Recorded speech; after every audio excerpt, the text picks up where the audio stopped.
Hello, IEB students. My name is Patricia Fanucchi and I have taught English for 30 years.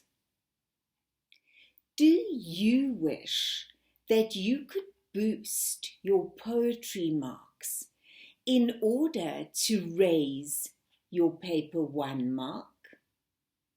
I can help. A very good place to start is the way that you read your poem. I will be reading The Wind Begun to Rock the Grass by Emily Dickinson. The Wind Begun to Rock the Grass by Emily Dickinson. The wind begun to rock the grass with threatening tunes and low. He flung a menace at the earth, a menace at the sky.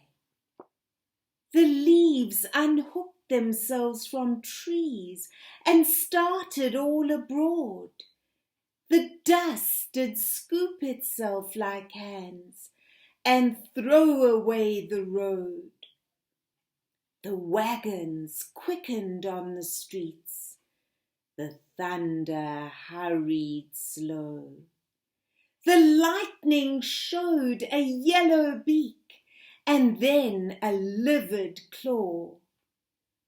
The birds put up the bars to nests. The cattle fled to barns.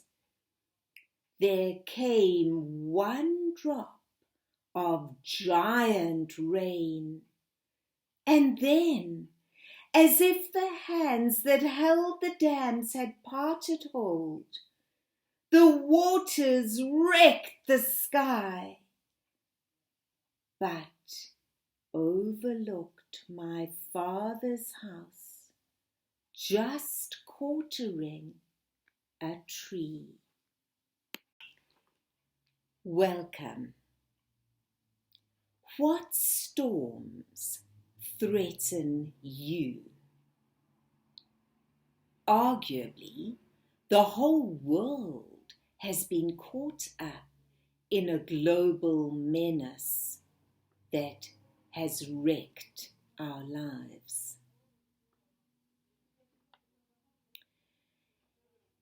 In Dickinson's poem, the menace is personified in the form of a storm,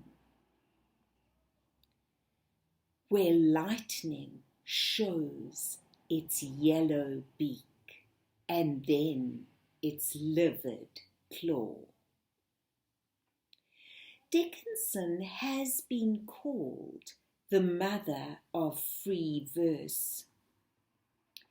Her vital imagery, her original use of enjambments, and even of dashes make her poems remarkable.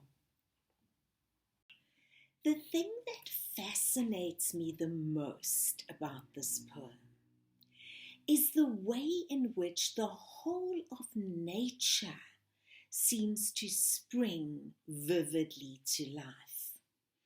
It is as if the leaves and the dust flee in fear and terror from the wind pursuing them.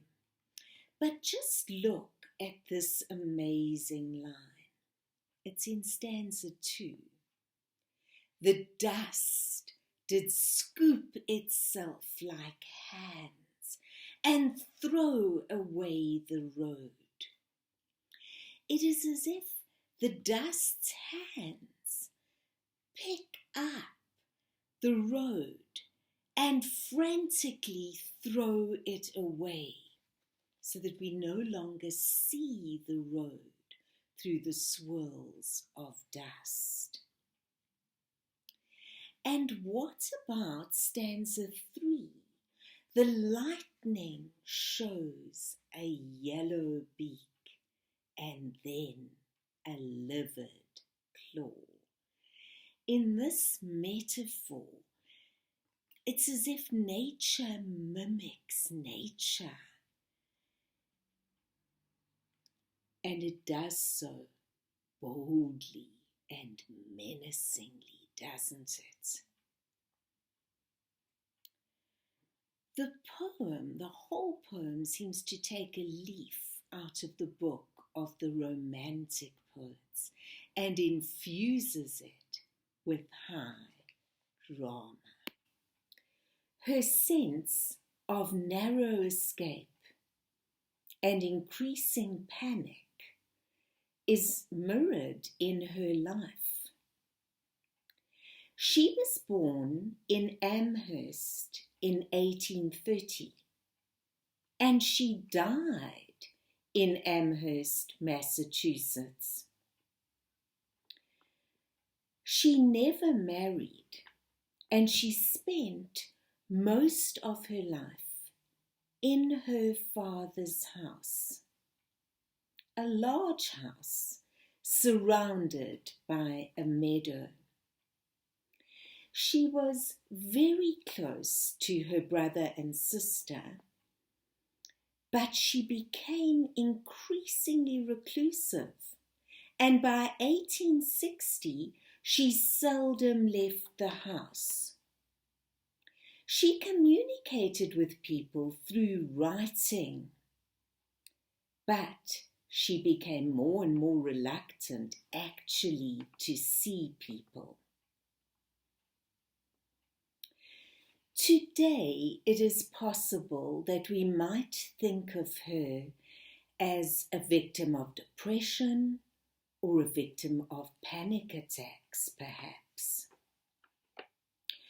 On one occasion, she even kept a family member waiting in a dark alcove by the kitchen while she retreated to her bedroom, where she left the door slightly ajar, and she was able to speak to her from there. Are you interested in attending a lecture which compares two poems from the IEB syllabus? Are you interested in attending, they're all online, an online exam session which you could attend with friends, where you would learn how to unpack exam questions?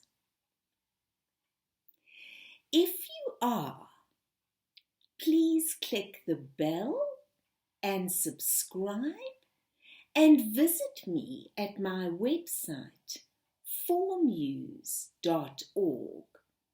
where you can book by communicating with me via email.